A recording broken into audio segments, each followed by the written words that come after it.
Okay, testing 1 2 1 2. We've got that going. Now I'll get you. Probably going to move right in close.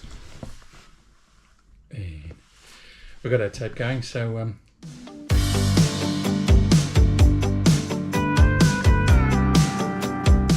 Craig, you're just getting back into the swing of farming. What happened? It was a bit of an accident. It was a bit of an accident. I don't know if you'd call it a farming accident, but I was splitting firewood with a blockbuster, and I normally just do it with the bits of wood on the ground. And I thought, no, I'll be careful because sometimes they fly back and hit you in the shins, skin your shins. Yep. And anyway, I put it up on a block. The same thing happened. Flew back, but it flew back and hit me in the middle of the chest and cracked my sternum. Ooh. And ooh. Very painful. Very painful. And the last, 4 weeks, it's been an absolute nightmare. Not only, with some pain, but it did a few other things. Like I've got some blood on my lung. I've had a irregular heartbeat and everything like that. And everything like that's coming back to normal now. But it's something you really wouldn't wish on, your worst enemy, really. And I think the lesson is that it doesn't matter what you're doing. You probably should think twice or 3 times about what you're doing. So you didn't go straight to hospital, or No, not till the next day, to the doctor. And I'm a person that really doesn't bruise much. So I had a look. It was a bit red. I thought, oh yeah, no worries. I'll be right by in the morning. And I tell you what, I felt crook in the morning.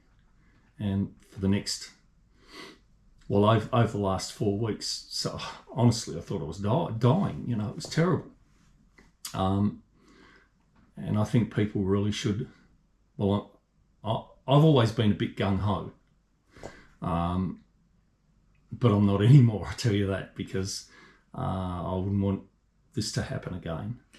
Tell us about the farm and what you've got here and the history of the farm. Yeah, okay. It goes back a bit, doesn't it? Yeah, it was a free settler grant in, I think it was either 1874 or 1878. And it's been in the family, ever since.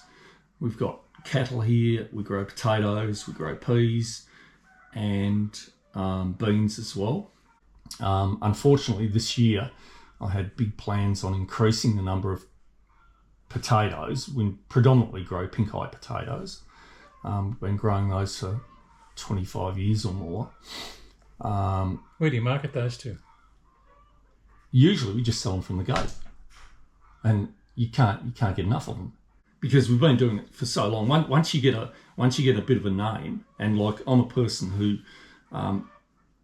if I grow one potato, if I only grew one potato and had someone eat it, it's no good if they don't bite it and say, oh my God, how good is that? I'd give up, So now you're thinking about how much of a crop you're putting in because of the injury. Oh yeah, it's just back to what it was last year.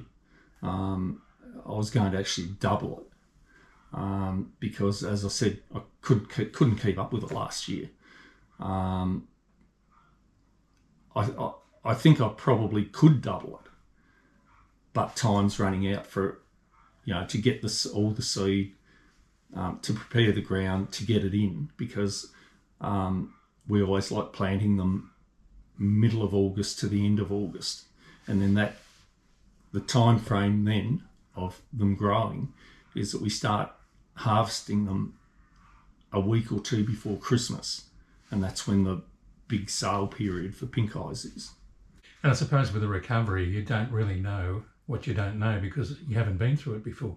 No, I've been through some stupid injuries. I had a cow fall on me once and I got trapped under it. But I tell you what, it was nothing like this, and now everything I go to do, I'm thinking twice about it.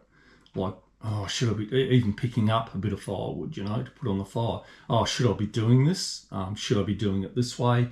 Oh, maybe I shouldn't do it because I don't want to go back to the way that I was. And I'm having a bit of a problem with that actually.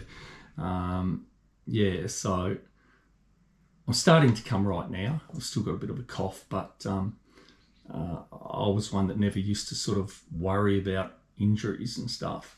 And, you know, you'd see these people come on television saying, oh, you know, farm injuries, blah, blah, blah, blah, blah. And I used to think, oh, yeah, sure, mate. But I take notice now. And looking back on the accident, do you think it was a silly thing to do what you did, or do you think I shouldn't have done that? Or no, I don't think it was a silly thing. I don't think it was a silly thing to do because I needed to split the wood, you know. And how do you do that without doing what I was doing? But I tell you what, the next day I went out and bought a little log splitter, put it on the back deck, and I just use that now. And I tell you, I won't be going back to a Blockbuster. so what are the doctors telling you now about the recovery? 8 weeks. Very slow. And I'm back to feeling sort of, maybe not 100%, but I'm back to feeling 75% except for a cough. So I'll tell you what, I'm pretty pleased. I'm pretty pleased about that.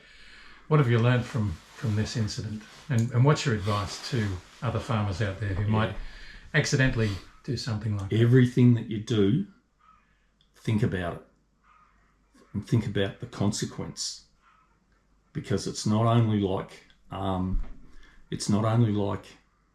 pain or whatever, it actually affects every part of your life. You know, because I haven't been able to do anything here for the last 4 weeks. Nothing. So then when I get 100%, it's going to be like a madhouse trying to catch up. Well, it won't be because I'm not doing it. I've learnt my lesson because I used to go at like 150 miles an hour. But I'm not going to do that anymore. Instead of speeding, you're going to cruise. Exactly. In a boat up the river. Well, thanks for your message. And you're pretty strong on social media. You've got lots of followers. Yeah. So the message will get out there. Yeah, well, as you can see, we're filming this for YouTube as well. So we'll have this up. ABC will be on there. That'll be good. Good on you. Take care and good luck with the future. Thanks very much, Tony.